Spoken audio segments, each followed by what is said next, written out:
Madinah itu belok ke Persia, negeri yang paling pinter di Jazirah Arab. Yang boleh belok ke situ harus sahabat yang paling pinter. Maka yang belok ke Persia Sayyidina Ali belok ke situ, bawa putranya 2 sama istrinya. Begitu di situ ketemu orang yang pinter-pinter, Raja Majusi namanya Rustum. Perang nggak bisa ngalahin. Itu unangan. Tapi Sayyidina Ali nggak, kabar, enggak. Dagang bagus, bertetangga bagus. Akhirnya Raja Rustum tertarik. Ini orang kok baik banget. Datang Raja Rustum ke Sayyidina Ali. Ya Ali, kamu boleh nggak tak ambil menantu? Wah, enggak boleh. Saya pernah mencoba aja dimarahi sama Fatimah. Lah iya, memang di Quranku ada dalilnya. Fankihu ma tabalakum minan nisa'i masna wa thulatha wa ruba'. Fa in khiftum alla ta'dilu fa wahidah. Sahabat semua praktek itu. Lah saya mau praktek, istri saya marah. Iya, kalau engkau mau nikah lagi, Mas, pulangkan saja aku sama bapakku. Aku terus sama Rasul dipanggil, ya Ali, katanya kamu mau nikah lagi. Iya ya Rasul, wong dalilnya ada. Ya nggak apa-apa, tapi kalau kamu gitu Fatimah sakit. Nah kalau kamu menyakiti Fatimah sama dengan menyakiti saya. Oh ya kalau gitu nggak jadi lah ya Rasul. Lah itu makanya.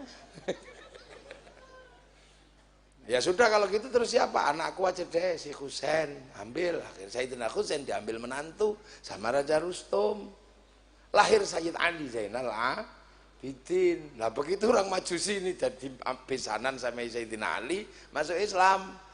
Begitu masuk Islam, orang Majusi ini kan Zoroaster, penyembah api. Nabinya namanya Zarathustra. Ajarannya apa? Nihilisme. Neu suwung nih cara wong Jawa. Jadi penyembah api. Nah makanya lah api orang Majusi ini ditaruh di bangunan tinggi namanya Manaro. Makanya begitu masuk Islam apinya dibuang, tapi Manaronya ini tiang apinya ditaruh di depan masjid. Seluruh dunia Islam lihat Manaro depan masjid kok bagus, maka semua pengen bangun Manaro. Sampai Pasuruan namanya Menoro itu kan Majusi dulu. Tuh, jadi Islam itu kalau berbelok itu coraknya pasti beda. Jadi nggak usah dilurus-lurusin, nanti konslet dong, dari dulu memang jatahnya belok-belok kok. Iya. Lah tanggal 10 tiba-tiba ketika Sayyidina Ali di sana terjadi konflik politik di Madinah. Bahas apa? Bahas pengganti Rasulullah. Jadi hati-hati kalau bahas kepemimpinan. Sahabat yang bahas kepemimpinan tawuran coba. Sayyidina Ali bisa ribut sama Sayyidina Utsman. Semua ribut, Muawiyah bisa ribut sama Sayyidina Ali. Apalagi kelasnya khilafah. Itulah apa itu. Itu hanya pasti akan bikin ribut di mana-mana. Wong itu kelas cere-cere kayak gitu. Ini kelas dedengkot itu khilafiyah. Makanya menyebutnya khalifah pengganti. Sayyidina Umar nggak pakai khalifah tapi pakai Amirul Mukminin. Makanya Amirul Mukminin sekarang diadaptasi sama Qatar. Itu pakai emir. Setelah itu khalifah itu berakhir sudah di zaman Sayyidina Ali. Loh kok diperpanjang sampai zaman Turki Utsmani sama Hizbut Tahrir, itu ilmunya sopo itu. Itu ilmu ngajak kelahi namanya. Ini bendera Rasulullah. Loh itu sejak kapan? Kalau bendera Rasulullah begitu, Kiai Hasyim pasti ngajarkan. Liwak sama roya itu kecil segini, bang, itu bendera perang gini kok. Diperbesar jadi bendera kufi kayak gitu. Ini bendera Hizbut, ini bendera Rasulullah. Kalau kamu nggak mau ini, kamu nggak anti la ilaha illallah. Kata siapa? Ini bendera tauhid. Kata siapa? Tapi kamu anti la ilaha illallah? Enggak, aku tahlilan dari dulu sudah pakai la ilaha illallah. Itu karena kamu nggak pakai tahlil aja, akhirnya kamu bingung cara meletakkan benderamu. Kalau kita sih dari dulu sudah kita letakkan, Miftahul Jannah sudah menjadi wiritan sehari-hari lah. Ya ini yang baru datang belum ngerti cara meletakkannya, maka dibawa kemana-mana gini aja. Terus orang kalau nggak mau itu dibilang anti la ilaha illallah. Enggak, kita tahlilan la ilaha illallah. Kami dengan bendera Palu Arit anti. NU nggak akan pernah terima bendera Palu Arit. Tapi NU kalau ke sawah tetap pakai arit. pergi nukang tetap pakai palu, itu biasa aja kok, nggak ada yang aneh. Ini orang-orang tiba-tiba akhirnya kemudian Sayyidina Ali konflik di sana, terbunuh. Karena terbunuh maka keluarga Rasulullah yang ada di Persia, di Baghdad waktu itu, ya, itu pulang ke Madinah, Sayyidina Hasan, Sayyidina Husain. Nah Sayyidina Hasan, Sayyidina Husain begitu pulang ke Madinah, animo masyarakat menyambut terlalu besar, maka kemudian Yazid marah. Saya ini sudah resmi kok masih ada model begitu. Dikejar ini, Sayyidina Hasan terbunuh pakai racun, Sayyidina Husain terbunuh di Karbala tanggal 10 Asyura. Maka nggak usah ribut, 10 Asyura itu duka seluruh kaum muslimin dunia, nggak usah disia-siakan. Itu dukanya seluruh kaum muslimin sedunia. Sampai nggak berduka Sayyidina Husain terbunuh? Ya berduka, tapi ini sekarang mau dirubah seolah-olah yang berduka di 10 Asyura itu hanya orang Syiah. Ini yang di Pasuruan kayaknya ngetren begitu itu. Jangan bawa-bawa begitu. Itu duka seluruh kaum muslimin dunia.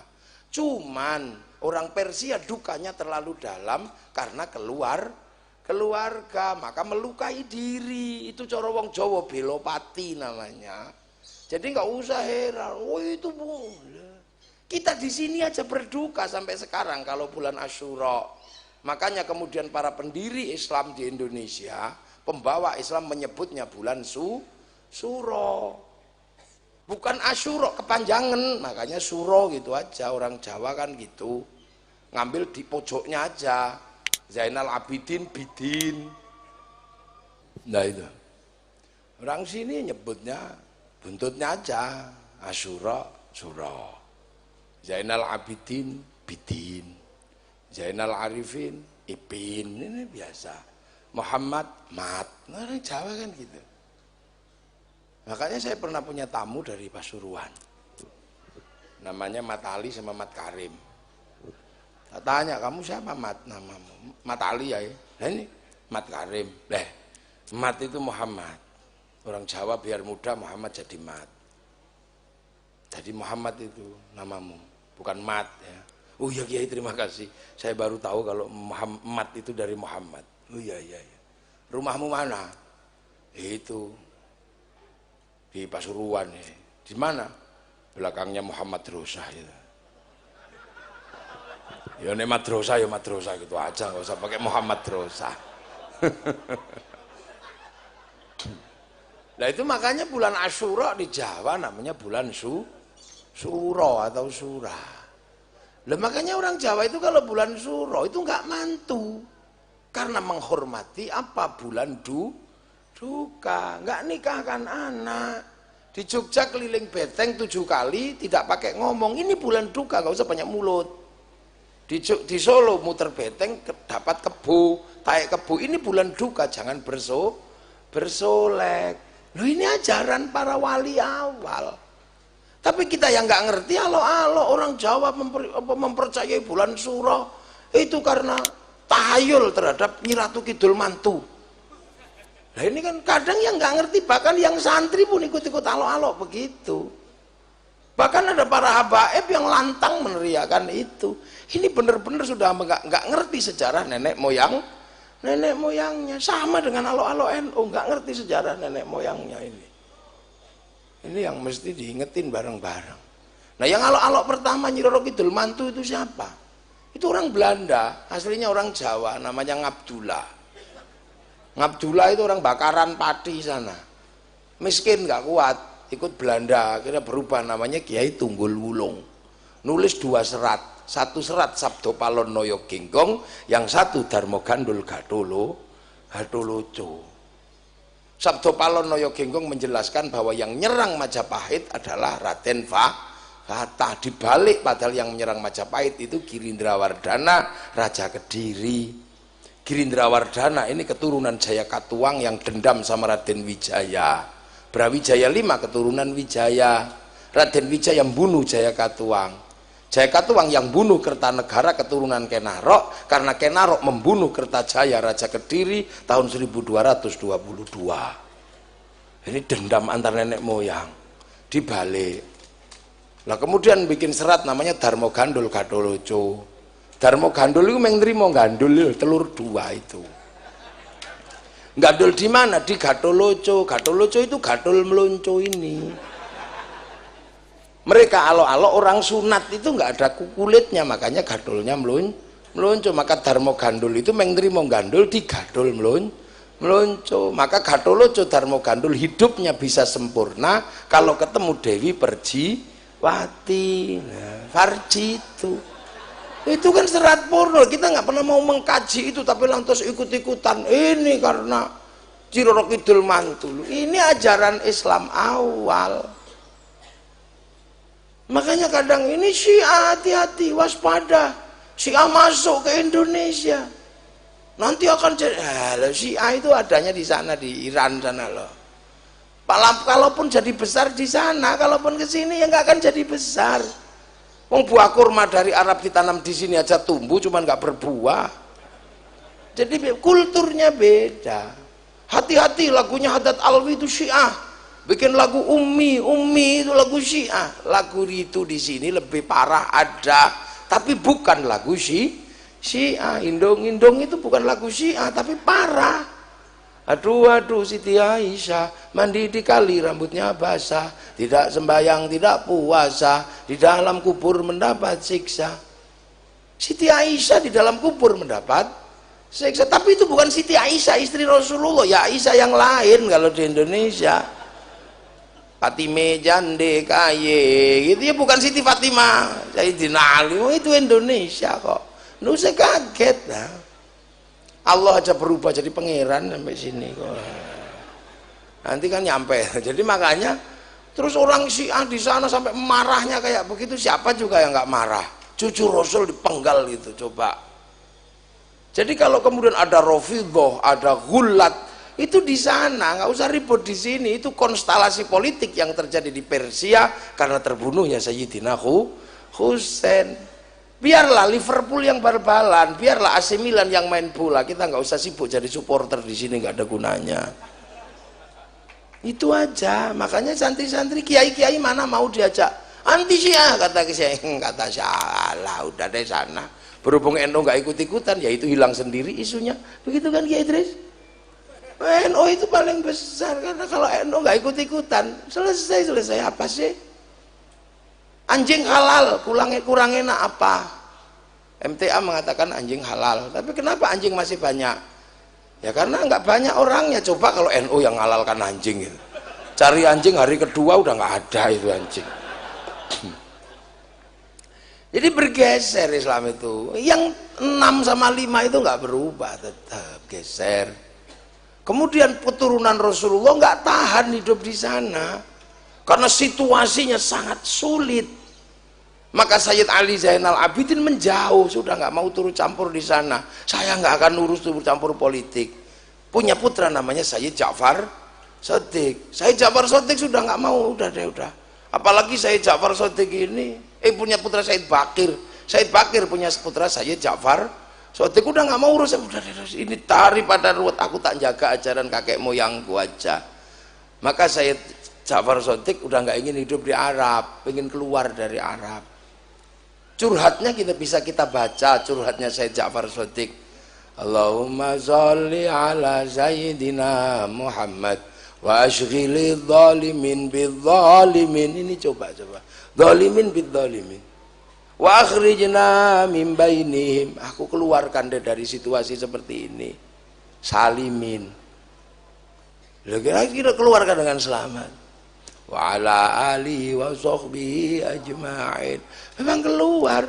Maka kemudian putranya Sayyid Ali Uraidi menjauh, semakin menjauh. Jadi jalur ini membawa Islam murni memang keluar dari sana. Punya putra Sayyid Muhammad, punya putra Sayyid Ubaidillah, punya putra Sayyid Isa, punya putra Sayyid Ali, Sayyid Ahmad Al-Muhajir.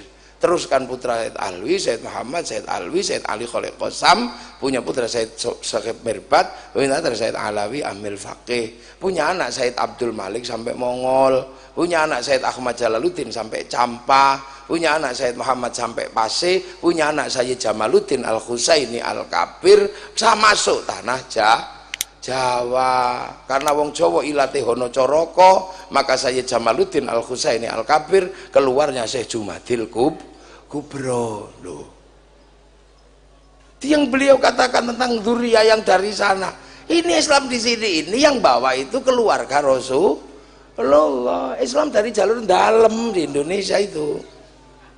Makanya kadang nggak perlu banyak tanya dalil karena jalur dalam. Nah yang baru datang ini kan jalur luar. Orang kalau jalur luar itu kan kalau kemana-mana pakai GPS, dalilnya mana gitu. Jalur dalam. Sayyid Jamaluddin Al-Husaini Al-Kabir punya putra Sayyid Ibrahim dan Sayyid Ishaq.